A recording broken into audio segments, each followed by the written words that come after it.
Good morning, good morning, good morning, and happy Thursday. Oh my goodness, this is Gigi, and this is Walking 1K with Gigi. Not walking right now because it is raining this morning.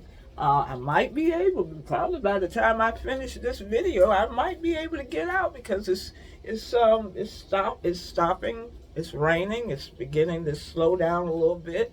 Look like the sun is getting ready to come out. But hey, this is the day that the Lord has made. We're going to rejoice and be glad. And it's sure enough, we need this rain. It's been really hot. We've been threatening a little drought. So thank God. I like it what my husband always says. Every time it rains, we're going to get another glass of water. So I thank God for that. Thank you for joining me this morning. Well, I've got something on my mind this morning. Tonight there is going to be a very special debate between President Joe Biden and former President Donald Trump. And we'll be able to get a glimpse, I'm sure we already know, about each of these men. And I really think, a lot of people have made up their mind anyway who they're going to vote for. But the important thing is that we vote.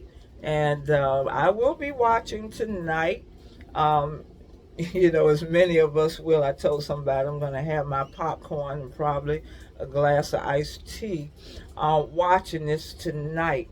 But we have to realize that these elections, whether we're talking about the top posts or even our local elections, they are very important because they affect our way of life. And so it's very important that we make our choices coming in November. And again, from the very top even to the local level. And I started to think, there used to be a book and there used to be a saying, a question that would be asked, what would Jesus do? But my question this morning, how would God vote? How would God vote? Because God was very interested in government as well. Don't think that God was not interested in government. Why do I know that he was interested in government? Because in Isaiah, the 9th chapter, the 6th and the 7th verse, it says, for unto us a child is born, unto us a son is given, and the government, do you hear that word? And the government shall be upon his shoulder, and his name shall be called Wonderful, Counselor, the Mighty God, the Everlasting Father, the Prince of Peace. Of the increase of his government and peace there shall be no end, upon the throne of David and upon his kingdom, to order it and to establish it with judgment and with justice from henceforth even forever. Oh my gosh, the government shall be on his shoulder. See, no matter who becomes president in November, the government ultimately is on his shoulders. That's Jesus. And you say, well, if that be the case, why should we even vote for a human or a man or a woman? Because that man or woman should be a representative of God. Now, we only have two major political parties, and that's the Democratic Party and that's the Republican Party. But maybe there should be a third party, and that's a theocratic party, rule under God. People wouldn't really want that. If Jesus was running, they wouldn't even vote for Jesus. I know that was true because even when Jesus was getting ready to be crucified, they put Jesus up there and they put Barabbas, a known criminal and insurrectionist and all of that stuff. And who did they choose? They chose Barabbas. They chose Barabbas.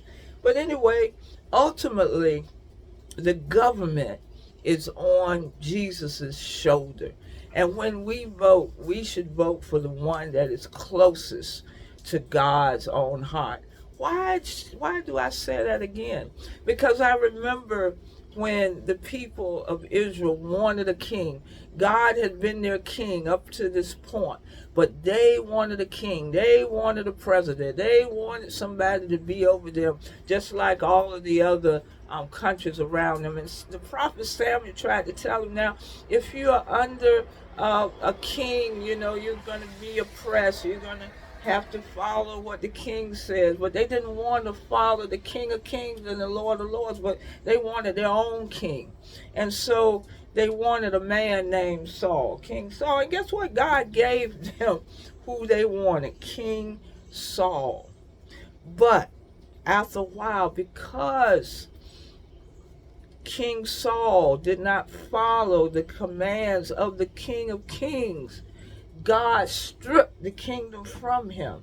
But God wasn't panicked, because he said, I already have a man after my own heart. Because in 1 Samuel 13:14, but now that kingdom shall not continue.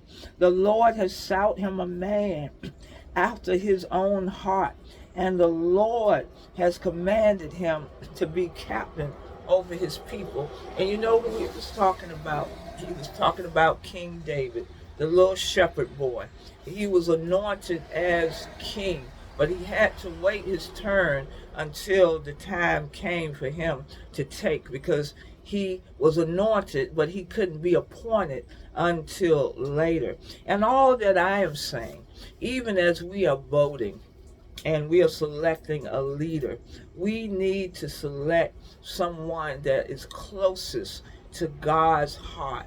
Neither of these men are perfect. Even like David, he was not perfect. We know about David. We know everything about his sins and so forth. But his heart was right. His heart was right for God.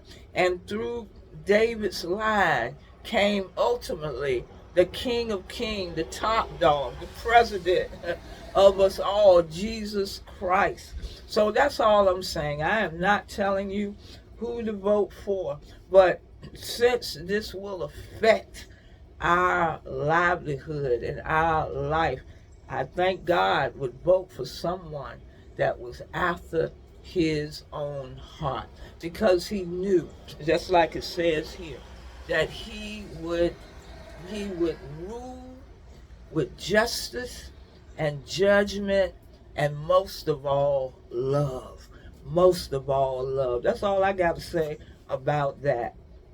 I want to vote like Jesus would vote. I would vote theocratic. I would vote for someone that was after God's own heart, that would rule with justice, judgment, and most of all, with love. I'm going to leave that right there where it is. All right. So, I want to remind you that if you haven't subscribed to the Gem Nugget channel, please do so. We're at 18,000 subscribers, and we're still going. We want to reach maybe 100,000 subscribers. We want to reach people all around the world. And I just want to say good morning to all of you that are already watching from all around the world. Our top countries are Kenya and Canada and Sweden and South Africa, Japan, and of course the good old United States. So I appreciate you watching. I want to remind you also that tonight is Thursday, so tune in at 7 p.m. on the Gem Nugget channel for Life Study. My husband, Pastor James E. Gilmore Sr., is going to be sharing a word that we not only should study and read, but to apply to our everyday life. You know, he's going to be sharing tonight about instructions to the pastors. And, you know, just like those in government, we need to have someone in government that will follow the instructions of God, that will follow God's lead, even in governing our land. But tonight, my husband is going to be sharing that tonight. So tune in at 7 p.m. 7 p.m. But as we, again, I can't stress it enough, we should vote, especially those of us that are God's children, we should vote. You know, the word even tells us that the saints will judge the world. It's in the word of God. So our decisions, our choices are important, and we want to vote like God would vote. Most of all, he would vote for a man or a woman that's after his own heart. So that's all I have to say about that. It looks like I'm going to be able to get out here and get me a few steps. My goal is always 10,000 steps. So I'm going to get ready and go and get these 10,000 steps. But you be blessed. Bye-bye.